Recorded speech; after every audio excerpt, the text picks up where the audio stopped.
آج ہمارے علی کی روزہ کشائی ہے۔ دیکھنا ظہر تک کہے گا بس تھوڑا سا پانی۔ میں آج پورا روزہ رکھوں گا۔ دیکھتے ہیں۔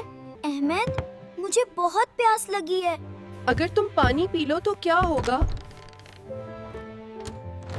علی، روزہ صرف بھوکا رہنے کا نام نہیں ہے، روزہ ہمیں صبر سکھاتا ہے۔ کیا بچوں پر بھی فرض ہے؟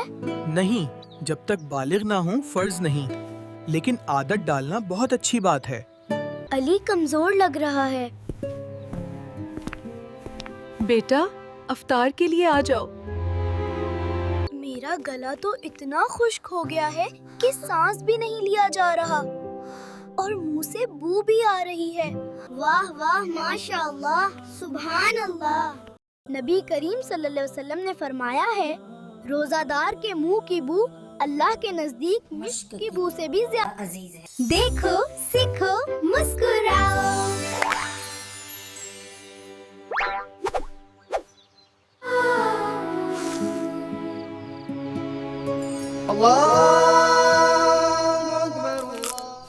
الحمدللہ، میں نے پورا روزہ رکھا۔ اللہ تمہیں ہمیشہ دین پر قائم رکھے۔